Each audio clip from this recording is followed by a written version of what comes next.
আমার নাম নন্দন সাহা। কোন স্কুলে? আমি কালিয়াগঞ্জ পার্বতী সুন্দরী উচ্চ বিদ্যালয়ের প্রধান শিক্ষক। আজকে আমরা দেখতে পেলাম যে মাধ্যমিকের রাজ্যের র্যাঙ্ক আপনার জন্য রয়েছে। না, আমরা 2 নম্বরের জন্য র্যাঙ্কটা বের করতে পারিনি। 686 নম্বর পেয়েছে আমাদের মহেশ সরকার। ও আমাদের বিদ্যালয়ের প্রথম। হ্যাঁ, 688 পর্যন্ত সে র্যাঙ্ক হয়েছে। কেমন লাগছে? ভীষণ আজকে আমাদের আনন্দের দিক, কারণ 686 একটা খুব ভালো নম্বর, এবং তার গায়ে গায়ে আরো এক ঝাঁক ছেলে দুর্দান্ত ফলাফল করেছে।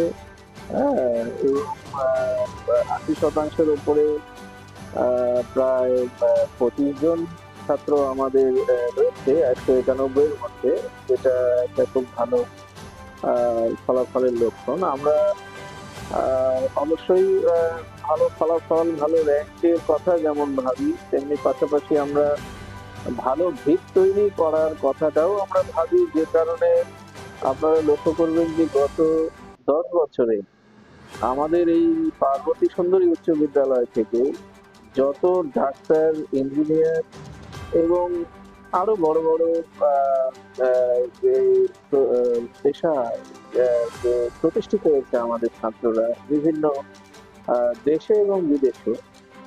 তো এটা আমাদের পারিপার্শ্বিক বিদ্যালয়গুলোর তুলনায় সেটা অনেক বেশি কৃতিত্বের, এবং জেলার মধ্যেও সেটা একটা ভালো জায়গা আমাদের বাচ্চারা দখল করেছে। অবশ্যই আমি বলবো যে শুধুমাত্র নম্বরের পেছনে ইঁদুর দৌড়ে তো থাকলে হবে না।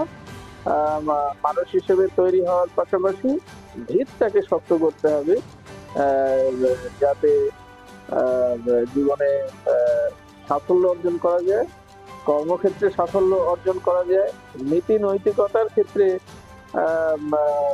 একটা শক্ত ও মনের মানুষ হিসেবে নিজেকে প্রতিষ্ঠিত করা যায়। হ্যাঁ, এক কথায় সত্যিকারের মানুষ হওয়ার যে সাধনা, সেইটা আমাদের লক্ষ্য। ভাই, তোমার নাম? আমার নাম ময়ূর সরকার। মাধ্যমিক কেমন রেজাল্ট করেছো? আমি মাধ্যমিকে 700 মধ্যে 686 পেয়েছি এবং আমার স্কুল থেকে হাই স্কোর করেছি। কেমন লাগছে? সত্যি খুবই ভালো লাগছে, মানে সত্যি একটা অভারনিউ ফিলিংস। আমি ভেবেছিলাম র্যাঙ্ক হবো, তবে এতটা ভালো হবে আশা করিনি। কেন পড়াশোনা করতে হবে? আমি ওরকম শিডিউল মেনে কখনো পড়াশোনা করতাম না, যখন ইচ্ছা হয় তখনই করতাম। ডেইলি খালি কাজ করতাম, ডেইলি শিডিউল বানাতাম, টার্গেট তৈরি করে নিতাম, দিয়ে ওটাকে মানে ফুলফিল করার চেষ্টা করতাম, এভাবে পড়াশোনা করতাম। বাইরের লোক কতটা খুশি? বাইরে অনেকটাই খুশি। স্কুলের শিক্ষক শিক্ষিকা? স্কুলের শিক্ষকরা খুবই মানে আপ্লুত মনে করছে আমার রেজাল্টে, আমাকে অনেক মানে অভ্যর্থনা জানিয়েছেন আমার জন্য। হিস্টোরিক্যাল সোসাইটির কি অবদান রয়েছে? হিস্ট্রিক্যাল সোসাইটি বিশেষ করে ইতিহাস বিষয়ে আমার প্রথম থেকে অনেকটাই ভীতি ছিল। আমি অ্যাকচুয়ালি আমার ইতিহাস এমন একটা সাবজেক্ট যেটাকে আমি সবসময় ভয় পেয়ে এসেছি।